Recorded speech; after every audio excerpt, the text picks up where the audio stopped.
Hello, welcome to our YouTube channel. आज की इस वीडियो में मैं आपको बताऊंगा कि इलेक्ट्रिक फील्ड क्या होती है। इससे पहली वाली वीडियो में हम इलेक्ट्रिक चार्ज को डिस्कस कर चुके हैं कि इलेक्ट्रिक चार्ज क्या होता है, और इसके अलावा मैंने आपको उसकी करेक्टरिस्टिक्स के बारे में भी बताया था। अगर आपने वो वीडियो नहीं देखी तो उसका लिंक जो है मैं डिस्क्रिप्शन में दे देता हूँ, आप वो वीडियो पहले देख लें। तो हर चार्ज की एक फील्ड भी होती है, और इलेक्ट्रिक चार्ज की फील्ड को हम इलेक्ट्रिक फील्ड कहते हैं। इलेक्ट्रिक फील्ड का कंसेप्ट सबसे पहले 19वीं सदी में 19th सेंचुरी में माइकल फ्राडे ने दिया था।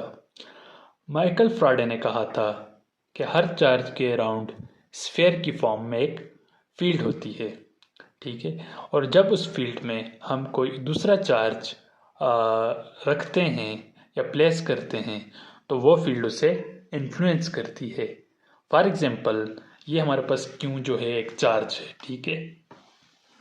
और ये जो है ये उसकी फील्ड है। ये फील्ड किस फॉर्म में है? स्फीयर की फॉर्म में है। जब इस फील्ड में मैं कोई दूसरा चार्ज फॉर एग्जांपल प्लेस करूँगा तो ये फील्ड उसे क्या करेगी? इन्फ्लुएंस करेगी, ठीक है। उसे रिपेल करेगी या फिर अट्रैक्ट करेगी। जैसे फॉर एग्जांपल, जैसे फील्ड की मैं आपको ऐसे एग्जांपल दे देता हूँ कि एज एग्जांपल ही, जैसे हमारे पास क्रिकेट ग्राउंड होता है तो उसमें प्लेयर्स खेल रहे होते हैं, पिच होती है और उसके अराउंड जो है फील्ड होती है जिसमें फील्डर्स वगैरह खड़े होते हैं। तो उसमें उस फील्ड में सिर्फ जो है प्लेयर्स ही होते हैं, इसके अलावा कोई भी नहीं होता, एम्पायर्स होते हैं और प्लेयर्स। लेकिन जब कोई आउटसाइडर फॉर एग्जांपल तमाशाइयों में से कोई कोशिश करे उस फील्ड में आने की, तो वो अंपायर्स क्या कर देते हैं? उसे रोक देते हैं या फिर इन्फ्लुएंस कर देते हैं, ठीक है। तो या फिर सिक्योरिटी वाले से निकाल देते हैं, तो उस फील्ड में कोई और नहीं आ सकता। या फिर ये भी कह दें कि फॉर एग्जांपल आपका एक रूम है, आप उसमें रहते हैं, तो उस रूम जो है वो रूम आपकी फील्ड है। अब जब कोई दूसरा बंदा उसमें आएगा तो आप जो है उस बंदे पर क्या होंगे? इन्फ्लुएंस होंगे। अगर वो आपकी मर्ज़ी का बंदा हुआ, आपका दोस्त हुआ, तो आप इसको अलाउ करेंगे कि भाई आप बैठ जाओ। लेकिन अगर वो बंदा आपकी मर्ज़ी का ना हुआ और आपका पसंदीदा ना हुआ तो आप डोर को ऑफ कर देंगे। ऐसे ही चार्ज के साथ भी है। इस चार्ज के अराउंड, ये तो मैंने जस्ट एग्जांपल्स दिए आपको, ये स्फीयर की फॉर्म में नहीं होती, लेकिन इस चार्ज के अराउंड भी एक फील्ड होती है, वो स्फीयर की फॉर्म में होती है। जब इस फील्ड में हम चार्ज रखते हैं, इसका ऑपोजिट चार्ज रखेंगे, तो ये चार्ज उसे क्या करेगा? अट्रैक्ट करेगा। ऐसे ही अगर मैं सिमिलर चार्ज, फॉर एग्जांपल अगर ये पॉजिटिव चार्ज है, तो मैं दूसरा भी अगर पॉजिटिव चार्ज इस फील्ड में रख दूं तो ये उसे क्या करेगा? रिपेल करेगा। तो ये था फील्ड के बारे में। अब ज़रा इलेक्ट्रिक फील्ड की डेफिनेशन को देखते हैं कि हम इसे कैसे डिफाइन कर सकते हैं। Any region around a charge in which a test charge would experience a electric force, ठीक है। अब चार्ज के अराउंड वो रीजन जहाँ पे कोई टेस्ट चार्ज जब हम प्लेस करें तो वो क्या फील करे? फोर्स को एक्सपीरियंस करे या फोर्स को फील करे, ठीक है। अब फॉर एग्जांपल ये हमारे पास कोई चार्ज है, इसे हम नाम देते हैं, ये कौन सा चार्ज है? ये सोर्स चार्ज है। ये वाला चार्ज कौन सा चार्ज है? ये सोर्स चार्ज है। इसको मैं नाम दे देता हूँ सोर्स चार्ज का। ये वाला क्यों जो चार्ज है ये सोर्स चार्ज है।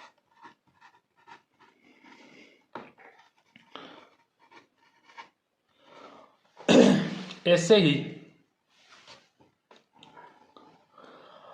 ही एक दूसरा चार्ज है हमारे पास जो कि है टेस्ट चार्ज। टेस्ट चार्ज इसलिए से कह रहे हैं कि इससे हम इलेक्ट्रिक फील्ड को टेस्ट करेंगे कि वो इलेक्ट्रिक फील्ड या वो चार्ज इस पर कितनी फोर्स लगा रहे हैं, ठीक है। अब जैसे इसकी डेफिनेशन से हम देख सकते हैं कि any region around a charge in which electric test charge would experience electric force. अब जब इस चार्ज को हम इधर रखेंगे, फॉर एग्जांपल ये भी एक दूसरा चार्ज है, क्यू नॉट हम कह देते हैं इसे, इधर प्लेस करेंगे तो ये चार्ज इस पर कोई फोर्स नहीं लगाएगा। जब हम इस बाउंड्री पर भी प्लेस करेंगे, इसको लेकर आएंगे और इधर प्लेस करेंगे, तो तब भी ये दूसरा सोर्स चार्ज इस टेस्ट चार्ज पर कोई फोर्स नहीं लगाएगा। लेकिन जब हम इस चार्ज को यहाँ पे प्लेस करेंगे, यहाँ पे टेस्ट चार्ज को, तो ये जो सोर्स चार्ज है इसको रिपेल करेगा। एक बात आपने याद रखनी है, टेस्ट चार्ज आपने हमेशा पॉजिटिव लेना है, ठीक है। तो जब ये चार्ज इसके करीब हम लेते आएंगे तो यहाँ से इस पे रिपल्शन की फोर्स, या अगर अपोजिट चार्ज हुआ तो अट्रैक्शन की फोर्स इंक्रीज होती जाएगी, ठीक है।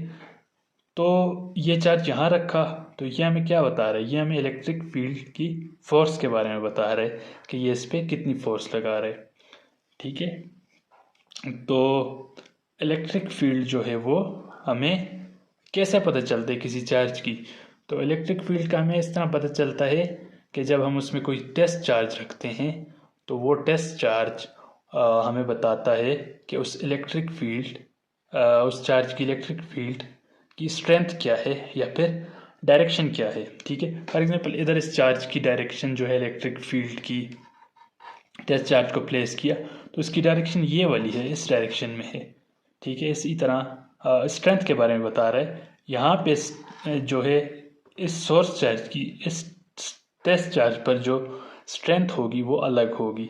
ऐसे ही अगर हम इसी चार्ज को लेके जाएं और इधर प्लेस कर दें बिल्कुल इसके करीब, तो यहाँ पे जो मैग्नीट्यूड ऑफ फोर्स है सोर्स चार्ज का टेस्ट चार्ज पर वो डिफरेंट होगा, इंक्रीज होगा, क्योंकि जितना हम इसके करीब लेते जाएंगे वो मैग्नीट्यूड ऑफ फोर्स या जो जिसे हम स्ट्रेंथ कहते हैं वो इंक्रीज होती जाएगी, ठीक है।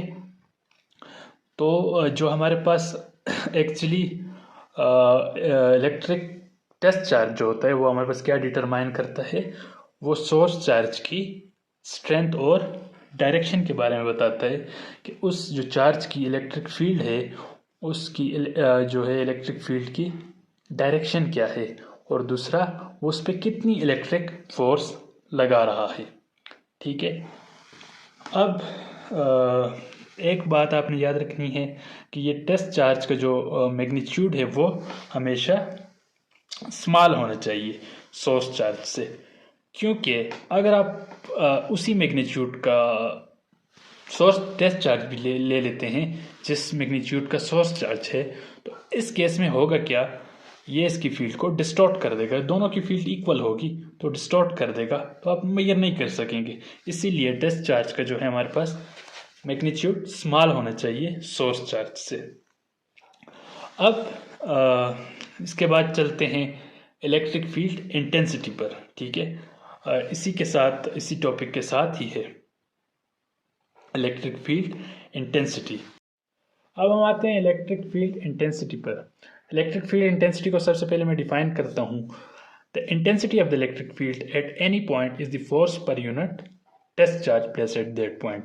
इंटेंसिटी हमारे पास किस चीज़ की होगी, electric field intensity force divided by new के। ये अब मैं आपको बताऊंगा कि ये कैसे होगी। फॉर एग्जांपल ये हमारे पास एक चार्ज है, क्या है, सोर्स चार्ज है।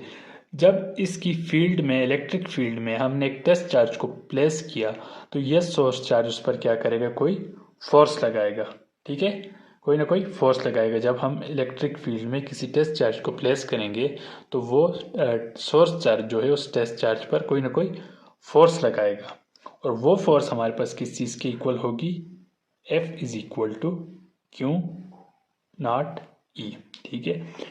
E जो है यहाँ पर इलेक्ट्रिक फील्ड है, इलेक्ट्रिक फील्ड जो कि हमें स्ट्रेंथ और डायरेक्शन के बारे में बता रहे हैं, एक वेक्टर है जो स्ट्रेंथ और डायरेक्शन के बारे में हमें इंफॉर्मेशन दे रहे हैं, ठीक है।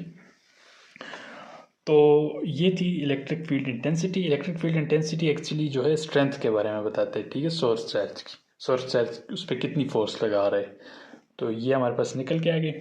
अगर हम SI यूनिट को देखें इलेक्ट्रिक फील्ड इंटेंसिटी की, तो ये हमारे पास न्यूटन पर कूलम के इक्वल होती है। फोर्स का यूनिट जैसे न्यूटन है, चार्ज का कूलम है, तो ये हमारे पास किस चीज़ की इक्वल होती है, न्यूटन पर कूलम के। अब हम कूलम लॉ की मदद से इलेक्ट्रिक फील्ड इंटेंसिटी को जो है एक फिक्स चार्ज की इलेक्ट्रिक फील्ड इंटेंसिटी को डिफरेंट पॉइंट्स पर कैलकुलेट करेंगे, ठीक है, ये हमें हेल्प करेगा। तो कूलम लॉ हमारे पास क्या है, F is equal to Q1 Q2, यहाँ पे जो है सोर्स चार्ज Q है, टेस्ट चार्ज Q0 है, डिवाइडेड बाय R स्क्वायर। तो ये देखें दो चार्जेस हैं। कूलम लॉ क्या था हमारे पास कि कूलम लॉ में दो चार्जेस के दरमियान फोर्स के बारे में बताते हैं, फोर्स के मैग्नीट्यूड के बारे में। तो इन दो चार्जेस को, इन्हीं दोनों चार्जेस को मैं थोड़ा वाज़े करके इधर लिख लेता हूँ, ठीक है। ये हमारे पास सोर्स चार्ज आ गया, ये हमारे पास जो है टेस्ट चार्ज आ गया। ये भी पॉजिटिव चार्ज है और ये भी पॉजिटिव चार्ज है, और ये इसकी कोई डायरेक्शन जो है ये ऐसी है, ठीक है। ये देखें इलेक्ट्रिक फील्ड की डायरेक्शन आउटवर्ड है। तो ये इसको हम यूनिट वेक्टर आर से डिनोट कर देते हैं। तो कूलम लॉ हमारे पास क्या हो जाएगा, F is equal to Q0 divided by R का स्क्वायर। तो इलेक्ट्रिक फील्ड हमारे पास किस चीज़ के इक्वल थी, ये आप देख सकते हैं, F बाई Q0 के, ठीक है। तो जब हम इसको मैं इक्वेशन नंबर 1 कह देता हूँ, ठीक है, और इसको 2 कर देता हूँ, और 2 को मैं प्लेस करता हूँ 1 में बाय पुटिंग 2 in 1, ठीक है। इसको मैं 1 में जब प्लेस करूँगा तो जो चीज़ मेरे पास आएगी वो आएगी E इज इक्वल टू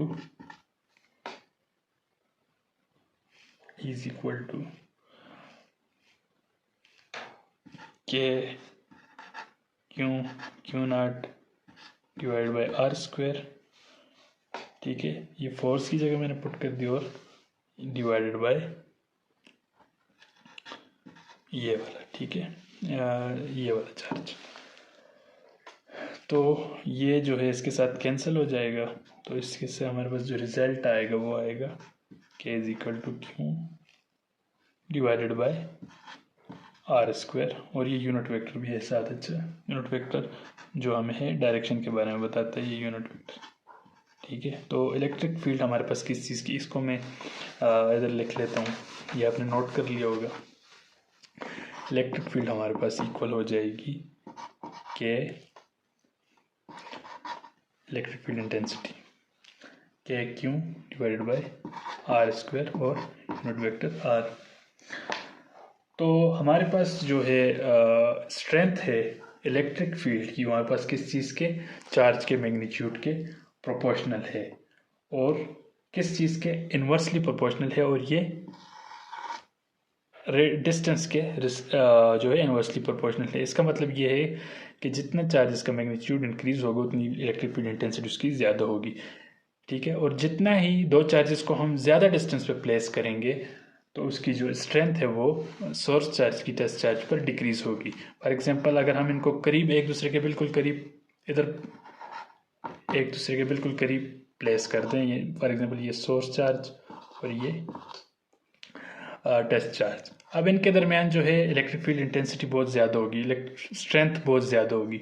ऐसे ही अगर हम इनको दूर दूर प्लेस करें, इनकी डिस्टेंस अगर इंक्रीज करें तो इलेक्ट्रिक फील्ड इंटेंसिटी क्या होगी, डिक्रीज हो जाएगी। ये इन्वर्सली रिलेटेड हैं।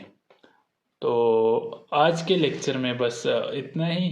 अगर इसमें कोई डाउट हो तो आप कमेंट सेक्शन में पूछ सकते हैं। तो आज के लिए बस इतना ही था। अपना बहुत सारा ख्याल रखिए, चैनल को सब्सक्राइब कीजिए, वीडियो को लाइक कीजिए, बेल आइकन को प्रेस कीजिए ताकि आने वाली वीडियोस आप देख सकें और एंजॉय कर सकें। Thank you very much.